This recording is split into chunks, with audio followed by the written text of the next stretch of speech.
Engagement সম্পন্ন হওয়া মাত্রই এবার মেঘা নিজের আসল রূপে ধরা দিল কুসুমের কাছে। হ্যাঁ বন্ধুরা, ভিডিওতে লাইক দিয়ে দেখতে থাকুন। যে মুহূর্তে কিনা মেঘা রাতুলের সঙ্গে আড়ালে দাঁড়িয়ে কথা বলতে থাকে, ঠিক সেই মুহূর্তেই মেঘা যখন কিনা এই সমস্ত দৃশ্য দেখে ফেলে, ঠিক সেই সময় মেঘা বলতে থাকে যে একবার আজ সন্ধ্যেতে আমার এবং আয়ুষের এঙ্গেজমেন্টটা হয়ে যাক, তারপরে দেখো তোমাকে কি করে আমি শায়েস্তা করি কুসুম সরকার। অন্যদিকে যখন কিনা ইন্দ্রাণী গাঙ্গুলি বলতে থাকে যে যাও কুসুম, এবার তুমি ওদের আংটিটা নিয়ে ওদের সামনে গিয়ে দাঁড়াও। ঠিক সেই সময় যখন কিনা আয়ুষ মেঘার হাতে রিংটা পরিয়ে দেয় এবং মেঘা যখন কিনা আয়ুষের হাতে রিংটা পরিয়ে দেয় এবং তার পর মুহূর্তে যখন কিনা কুসুম সেখান থেকে কাঁদতে কাঁদতে বেরিয়ে যায়, ঠিক সেই সময় হঠাৎ করেই মেঘা সেখানে গিয়ে কুসুমের হাত চেপে ধরে এবং বলতে থাকে কী ব্যাপার কুসুম সরকার, এত তাড়াহুড়া কিসের বলো তো? এখনই সমস্ত চোখের জল শেষ করে দিলে হবে?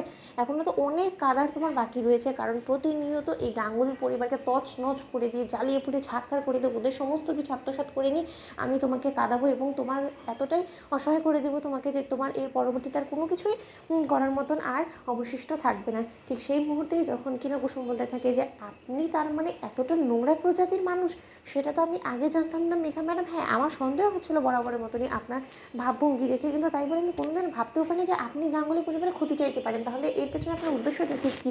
ঠিক সেই মুহূর্তে মেঘা যখন কিনা নিজের হাতে লাইটার নিয়ে কুসুমের সামনে যখন কিনা গাঙ্গুলি পরিবারের ছবিটা জ্বালিয়ে দেয়, ঠিক সেই মুহূর্তে মেঘা বলতে থাকে যে এই যে গাঙ্গুলি পরিবারের ছবিটা আমি আজকে জ্বালিয়ে দিলাম তোমার চোখের সামনে, ঠিক এইভাবেই গাঙ্গুলি পরিবার সমস্ত লোকেদেরকে একে অপরের কাছ থেকে চিরকালের জন্য আলাদা করে দিয়ে ওদেরকে ভেঙে চুরমার করে দেবে, কিন্তু তুমি কিচ্ছু করতে পারবে না কুসুম সরকার। আর আমি কেন এই সমস্ত কিছু করছি, কেন আমার গাঙ্গুলি পরিবারের সঙ্গে শত্রু আছে, সেটা বরঞ্চ তুমি নিজেই রহস্যের উদ্ঘাটন করার ব্যবস্থা করো, কারণ তুমি তো ম্যাজিশিয়ান, তাই না? তুমি তো নিজে থেকে সমস্ত কিছু পারো। তাহলে আমার তো মনে হয় না যে আমার তোমাকে আগ বাড়িয়ে কোনো কিছু বলার কোনো প্রয়োজন আছে।